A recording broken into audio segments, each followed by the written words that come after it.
faut être certain que les premières vagues de ratissage qui ont été faites aient bien été, j'allais dire, faites de manière exhaustive, et c'est tout l'intérêt d'avoir les moyens nationaux qui nous ont permis de refaire certains lieux pour s'assurer qu'on n'a aucun détail n'ait été échappé à la vigilance des gendarmes, et ensuite pouvoir élargir ces recherches dans un cadre plus large pour vérifier dans les abords un peu plus éloignés du pont de Beauvoisin qu'il n'y ait pas de traces particulières qui nous permettent d'avoir une piste pour pouvoir découvrir la petite Maëlys.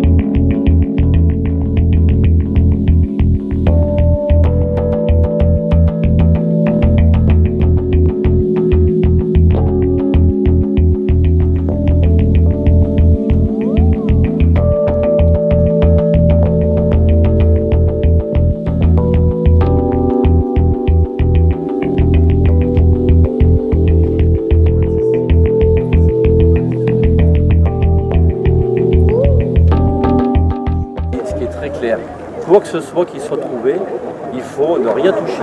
Après, une fois qu'on a découvert telle ou telle chose, on donne l'alerte et on ne bouge plus. La 13-1, secteur d'Omessin, là c'est tout en On nous a donné une zone à fouiller. On va faire du covoiturage, on va essayer de se regrouper au maximum. Et on va rejoindre ceux qui sont déjà sur site, parce qu'il y a déjà d'autres voitures là-bas.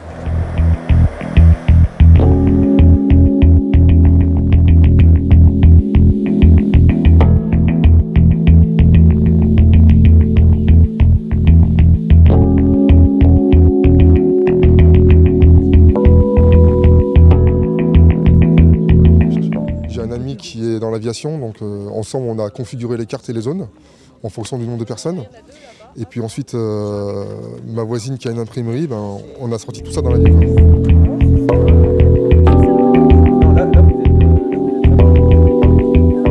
S'il y a vraiment une découverte d'une trace ou d'un indice lié à cette disparition, il faut surtout ne pas polluer la scène et veiller à s'écarter, appeler la gendarmerie, faire un périmètre autour de la découverte et que nous venions ensuite procéder aux constatations.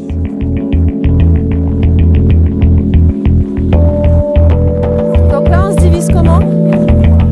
En fait, on a entendu parler de la disparition, je pense comme tout le monde, aux infos, et puis ensuite l'appel sur Facebook. Et c'est vrai qu'on a des enfants, donc on ne peut pas rester insensible. On a envie d'agir, on se dit que si ça nous arrivait, on aimerait bien qu'il y ait des gens qui se mobilisent.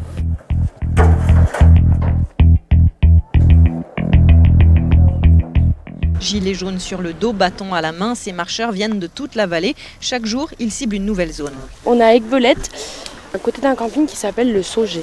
Pourquoi ici? Parce que c'est plein de forêts, plein de bois, et si on regarde bien ce qui s'est dit par rapport au suspect, il avait des griffures au niveau des bras et des jambes. Donc à part dans les ronces, il n'aurait pas pu se faire ça autrement. Voilà. Il faut être organisé, donc en principe il y a un petit leader qui dit voilà tel jour à telle heure on se rejoint à tel endroit, on choisit l'endroit et après une fois qu'on a donné rendez-vous, il y a le leader qui lui donne un peu ses directives quoi. On est là pour chercher des indices et Maëlys. Après la police, les gendarmeries, eux s'occupent du suspect, de l'enquête plus approfondie. Nous on est là en tant que civils, on s'occupe vraiment de ce qu'on peut s'occuper, on ne va pas au-delà.